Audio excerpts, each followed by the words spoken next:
Halo guys, welcome back again to my channel. Bersama saya Hansen di sini, dan seperti biasanya setiap harinya saya akan buatkan video seputar cryptocurrency. So bagi kalian yang tertarik seputar cryptocurrency, boleh aja langsung bantu saya like dan juga subscribe. Jangan lupa juga untuk hidupkan lonceng notifikasinya supaya kalian nggak ketinggalan update terbaru seputar cryptocurrency. Oke, pada hari ini guys, kembali kita akan bahas seputaran Bitcoin, dan seperti biasa kita bakal mulai dari market cap terlebih dahulu. Per hari ini secara global market cap crypto berada di angka 944 billion dolar atau naik sekitar 3,3%. Nah, Bitcoin sendiri di angka 19.500-an, Ethereum 1.343, BNB 285, XRP 0,44, Cardano 0,43, Solana 33, dan Dogecoin ada di urutan ke-10 dengan harga 0,06 dolar. So, per hari ini kita melihat market kembali rebound, semuanya dalam keadaan hijau, rata-rata kenaikannya ranging antara 1,sekian% hingga kurang lebih 4%. So, itu adalah outlook sementara dari beberapa top coin yang ada. Sekarang kita masuk dulu ke beberapa berita dan data terbaru hari ini. Nah, untuk hari ini guys, kalian perlu aware bahwa nanti malam pukul 19.30 waktu Indonesia Barat, kita akan melihat salah satu event ekonomi penting untuk minggu ini, yaitu adalah GDP dari Amerika Serikat. Dan forecast-nya adalah, dari yang awalnya minus 1,6%, itu menjadi minus 0,6%. Oke, dan kemungkinan besar kita juga akan melihat semacam volatility di market ketika data GDP ini dirilis. Terlebih lagi kalau kita misalnya lihat untuk besok, kita juga kembali akan melihat data ekonomi penting dari Amerika Serikat, yaitu adalah Core PCE Price Index. Oke, ini adalah data tingkat inflasi kalau mengeluarkan makanan dan energi. Oke, jadi hari ini dan besok kemungkinan kita bakalan melihat market dalam keadaan yang cukup volatil. Mungkin juga karena itu kita melihat market pergerakannya cukup zigzag gitu ya, bolak-balik ranging di sekitaran area tersebut ya, karena mungkin sebagian besar masih dalam keadaan wait and see terlebih dahulu. Kalau misalnya sempat nanti malam saya akan juga lakukan live streaming gitu ya, sembari kita menunggu data GDP-nya dirilis. Jadi kalau misalnya kalian pengen ikutan live streamingnya, stay tune aja di channel kita mungkin pukul 6.30 atau 6.45 malam nanti, oke? Tapi kalau sempat guys, ya mudah-mudahan sempat, oke? Jadi itu adalah yang pertama. Nah, yang kedua, disampaikan di artikel ini, Bitcoin price charges higher, but whales line up to sell Bitcoin at 20,000. Jadi memang ini juga mungkin merupakan salah satu alasan ya, kenapa kita melihat Bitcoin masih agak sulit gitu untuk mempertahankan kenaikannya lebih dari 20.000 dolar. Karena menurut sang analis di sini bahwa analysts warn that the area of around 20,000 was still flush with large volume traders eager to continue profit taking. Jadi kalian bisa bayangkan ya bahwa misalnya di sekitaran area 20.000 sampai 19.900 itulah kurang lebih areanya, masih banyak para whales atau para paus yang ngantri untuk jualan gitu guys. Mungkin mereka yang belinya kemarin di 18.500, 18.800, itu udah merasa oke, karena kondisi market sekarang yang masih sangat uncertain, terlebih lagi kita akan melihat beberapa event ekonomi penting yang akan dirilis malam ini dan juga besok. Ya, saya taruh limit sell saya di sekitaran area 20.000 atau 19.900 deh, kurang lebih seperti itu. Nah, itu menyebabkan analis ini mengatakan bahwa itu yang membuat kita kesulitan untuk ngeflip 20.000 menjadi area support lagi. Tentunya itu yang sebenarnya kita harapkan gitu, di mana Bitcoin mampu break di atas 20.000, kemudian menjadikan area 20.000 itu sebagai area support lagi. Tapi tentunya tidak tanpa tantangan guys. Tantangannya adalah kita harus menyelesaikan dulu atau membersihkan dulu para paus yang mau ngejual di sekitar 19.000 sampai 20.000 dolar. Oke. Dan kenapa tidak mudah? Ya karena keadaan dunia sekarang tidak baik-baik saja guys. Kalian mau bicara soal apapun itu sekarang lagi uncertain banget, baik dari segi ekonomi, dari segi geopolitik, dan seterusnya itu lagi nggak baik-baik saja. Jadi wajar saja kalau misalnya kita akan kesulitan melihat para investor itu mulai lagi confidence untuk masuk ke market. Nah, kalau misalnya kita tadi ngelihat area resistance-nya, nah untuk supportnya sendiri dari segi bid-nya, kita melihat ada bid yang cukup besar di sekitaran area 18.000 sampai 18.500. Nah, ini juga diperlihatkan di gambar di sini gitu ya. Memang banyak sekali orang ngantri di sekitaran area 18.000-an, kurang lebih sekitaran sana. Yang menyebabkan juga, kalau misalnya kita lihat, setiap kali kita menyentuh ke area 18.500 dan 18.000, kita juga selalu mendapatkan bounce, karena memang di sekitaran area tersebut juga banyak paus yang mengantri untuk membeli. Jadi sekarang kita mendapatkan sebuah range gitu guys. Sekitar 18.000 sampai 20.000 itu adalah range yang sudah menahan Bitcoin mungkin selama beberapa bulan terakhir. Cenderung kita sideways sebenarnya dalam beberapa bulan terakhir, dan sebenarnya membosankan mungkin ya untuk para swing traders, tapi ya inilah yang harus kita lewati sebagai seorang investor. Kalau kita mau sukses gitu ya, yang sekarang menjadi hadangan utamanya bukanlah penurunan harga lagi guys, tapi adalah kebosanan. Sideways itu paling membosankan, kecuali kalau kalian scalper ya. Jadi kalau misalnya kalian investor, swing trader, sideways itu paling malesin. Cuman apa boleh buat, itu adalah memang salah satu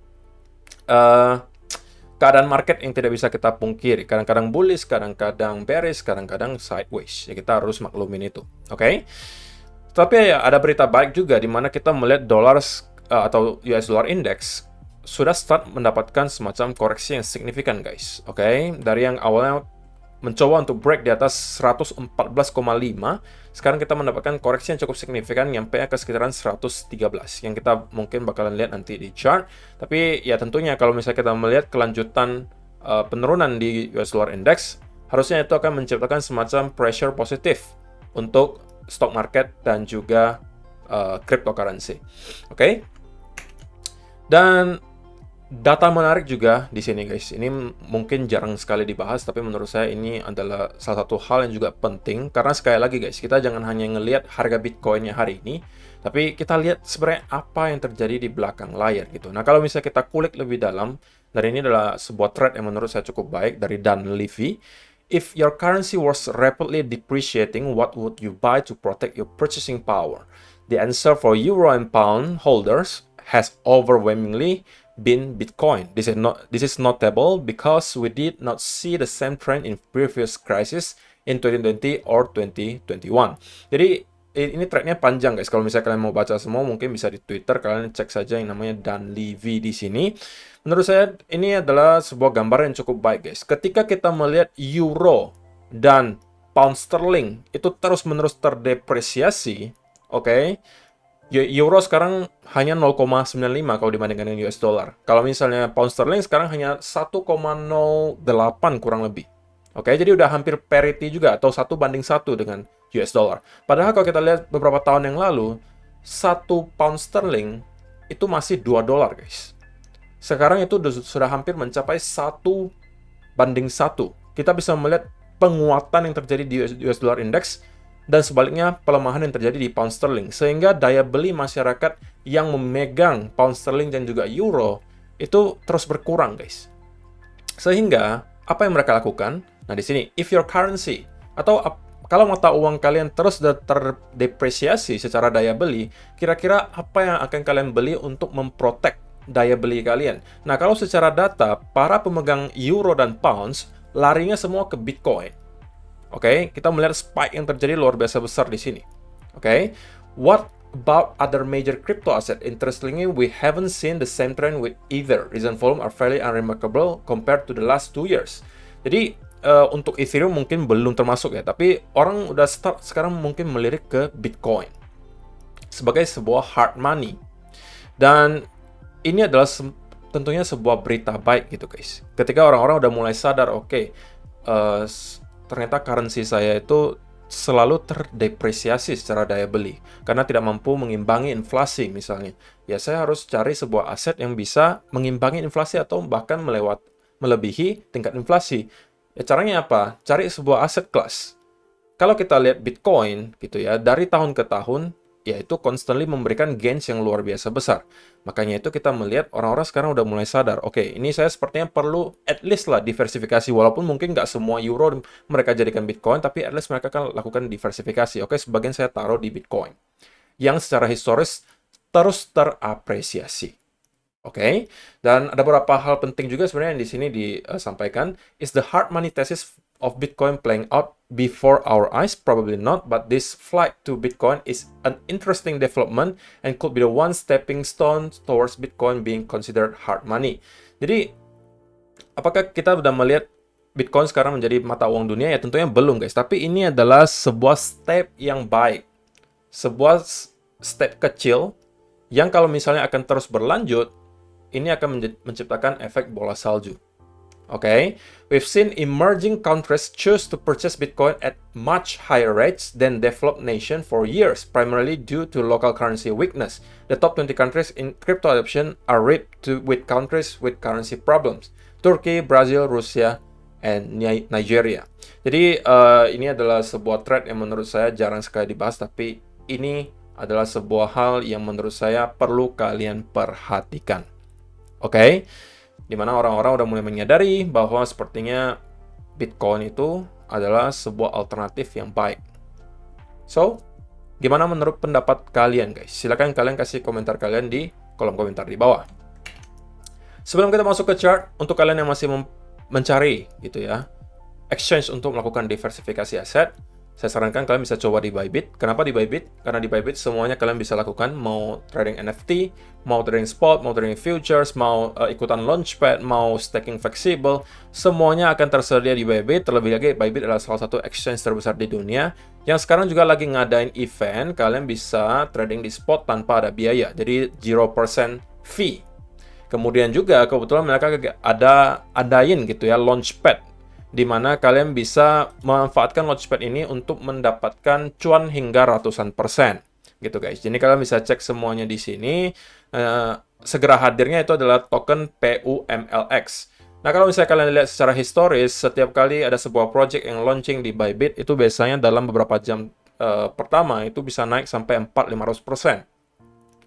Jadi kalian bisa manfaatkan ini untuk cari uang-uang tambahan gitu ya, sembari kalian menunggu bear market yang selesai, cari uang tambahan untuk kalian bisa belikan lagi token-token kesayangan kalian. Jadi tunggu apa lagi? Kalau misalnya kalian tertarik untuk mencoba fitur di Bybit, kalian bisa langsung aja klik link yang ada di kolom description box di bawah. Dengan link tersebut, kalian juga berkesempatan memenangkan reward hingga 60-an juta rupiah. Jadi tunggu apa lagi? Langsung aja klik link yang ada di kolom description box di bawah. So, itu adalah beberapa data dan berita hari ini yang pengen saya sampaikan untuk kalian, guys. Sekarang kita masuk ke chartnya Bitcoin, dan saya pengen mulai dari daily chart terlebih dahulu. Nah, ini yang tadi saya sampaikan gitu ya, guys. Sebenarnya kalau kita lihat dari bulan Agustus sampai sekarang, sudah beberapa bulan, itu kita hanya stuck sebenarnya ya di sekitaran area 20.000 hingga 18.000. Kemarin kita cuma mendapatkan sebuah fake out gitu ya, tapi kemudian kita sell off lagi. Dan sekarang kita berada di range ini lagi, yang sebenarnya kalau kita zoom in di 4-hour chart, itu sudah berkali-kali itu menjadi sebuah area major resistance dan juga support. Dan juga disupport juga oleh data yang tadi kita sudah bahas gitu guys. Memang banyak orang mengantri, para paus yang mengantri untuk take profit di sekitaran di sini, dan buy di sekitaran area 18.500 sampai 18.000. Yaitu juga menjelaskan kenapa kita selalu mendapatkan bounce ketika kita menyentuh ke area-area tersebut gitu ya. Nah, pertanyaannya adalah, siapa yang duluan habis gitu? Nah, itu yang menjadi pertanyaan berikutnya. Apakah buyers yang di sini duluan habis, atau sellers di sini yang duluan habis? Karena kan sama-sama paus nih yang ngejual nih. Mereka kan limit order gitu ya, nggak langsung jualan di spot. Kenapa? Karena kalau mereka jual langsung dalam jumlah besar di spot, maka mereka mendapatkan slippage yang besar, nggak maksimal dapat profitnya gitu guys. Jadi mereka pakai limit order saja. Oke, jadi orang-orang yang ngebeli punya dia semua gitu kan. Misalnya dia taruh di 19.900. Ya setiap nyentuh ke 19.900, orang-orang ngebeli, yaitu belinya punya si paus ini. Tapi kalau misalnya dia di spot dan liquidity lagi kecil di market, ya kalau dia langsung jualan, dia bisa-bisa dia jualannya nggak di 19.900. Mungkin sebagian nyampe-nya di 19.900, tapi selebihnya mungkin 19.800, 700, dan seterusnya.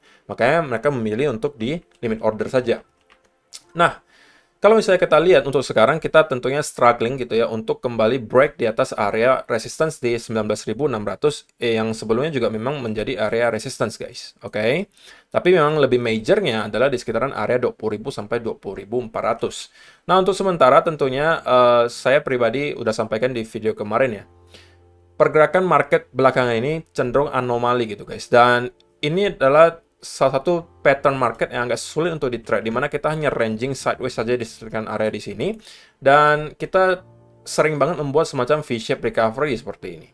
Oke, nah kita nggak tahu berakhirnya kapan gitu. Jadi kalau misalnya pun kalian memang nekat untuk trading gitu ya, katakanlah kalian hanya manfaatkan area support and resistance, setiap kali nyampe ke sini kalian buy, setiap nyampe ke sini kalian sell, ya pastikan kalian udah menerapkan stop loss yang benar gitu ya. Jadi untuk market seperti ini, scalper tentunya berjaya gitu ya, tapi kalau saya yang sebagai seorang swing trader, ya bosen ngelihatnya. Kecuali kalau saya dikasih setup untuk scalping, ya mungkin saya juga bisa ikutan masuk. Tapi untuk sementara tentunya, yang bisa kita lihat adalah setelah kemarin kita melihat Bitcoin breakdown, oke, dan juga kita melihat dia kembali menyentuh ke area support. Menariknya, kita kembali mendapatkan bounce yang luar biasa kencang, guys. Oke? Dan kalau misalnya kita mampu break lagi di atas area di sini, di atas area 19.700 sampai 800, menurut saya chance-nya cukup tinggi bahwa kita akan kembali nge-retest minimal ke area high di sini, oke? 20.340 sampai 20.400. Sebelum pada dari sana kita harus ngelihat lagi apakah kita akan benar-benar mampu untuk menyelesaikan atau membersihkan para paus yang mempunyai limit order di sini sehingga kita mampu consolidate atau bahkan break di atas area ini dan consolidate. Itu adalah sebuah berita baik tentunya, dimana berarti kita kemungkinan akan meneruskan kenaikan. Tapi kalau misalnya kita kembali mendapatkan rejection dari sini, maka kita berpotensi itu membuat senario yang mirip dengan yang terjadi di sini, guys. Saya kasih contohnya ya. Sebenarnya kalau kalian lihat pergerakan di sini itu mirip dengan yang terjadi di pertengahan tahun 2022 kemarin di sini. Kita choppy banget pergerakannya, sideways, ranging, dan ini adalah saat-saat dimana kalau misalnya swing trader itu menderita gitu, guys. Jadi arah market itu nggak jelas gitu ya. Kita cenderung hanya membuat ranging movement, bolak-balik di sekitaran area di sana. Ketika breakout pun kebanyakan fake breakout, itu juga sama terjadi di sini. Dan kalau misalnya kita melakukan hal yang tadi saya sebutkan, itu bisa jadi kita mengulang hal yang sama dengan di sini, guys.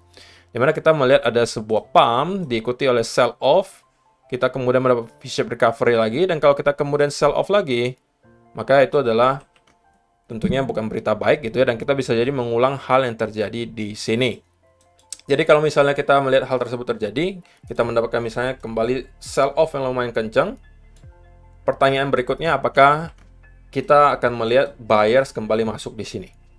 Oke, kalau misalnya semua buyer sudah misalnya masuk di sini, masuk di sini, masuk di sini, masuk di sini gitu ya. Kemudian masih juga tidak mampu untuk mendorong harga ke atas dan kemudian mereka udah kehabisan tenaga, ya kita harus siap-siap bahwa Bitcoin kemungkinan besar bakalan ke lower low yang baru.